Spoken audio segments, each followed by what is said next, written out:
Мәхәмбеттің Баймағамбет сұлтанға айтқаны. Алайма сұлтан, алайма, астыма мінген арғымақ, аяңдай түсіп марайма. Арғымақ дейтін жығылғыр найза бойы жар келсе, жабыдайын жалтаңдап түсер жерін қарайма. Арғымақ атқа алтыннан таға қақтырса, кілегей қатқан көкшеміз ол көкшеміздан таярма. Атаның ұлы асылға малыңды берді басың қос, басыңа тарлық іс түссе, ол ардақтаған әділ жанын аярма. Мен бір енеден бір едім, күндердің күні болғанда бір енеден екі едім, екеуміз бірге жүргенде уәдеге берік едім. Бір енеден үш едік, үшеуміз жүргенде толып жатқан күш едік. Бір енеден бес едік, бесеуміз жүргенде алашқа болман деуші едік. Өтемістен туған он едік, онымыз атқа мінгенде жер қайысқан қол едік. Еділді көріп емсеген, жайықты көріп жемсеген, таудағы тарлан шұбар біз едік. Исатайдың барында қара қазан сарбала қамышын қылыш сермедік. Шабытымыз келгенде ауыз түкті кәуірдің шетінен сүйреп жебедік.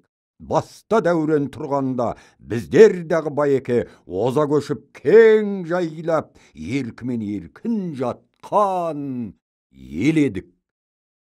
Еділ үшін егестік, жайық үшін жандастық, қиғаш үшін қырылдық, тептер үшін тебістік. Теңдікті малды бермедік, теңдіксіз малға көмбедік.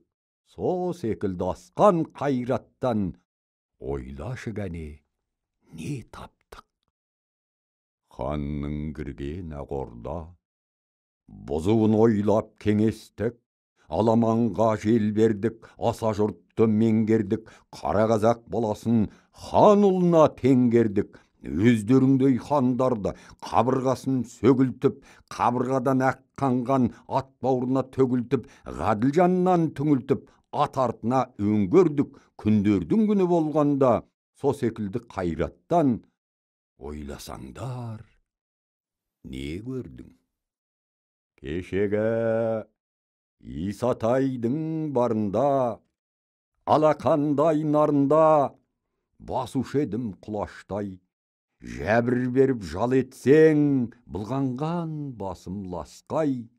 Мен бір шарға ұстаған қара балт едім, шабуын таппай кетілдім, қайраса тағы жетілдім. Көрмес келмес деп едім, өз еркімен бетіңдай.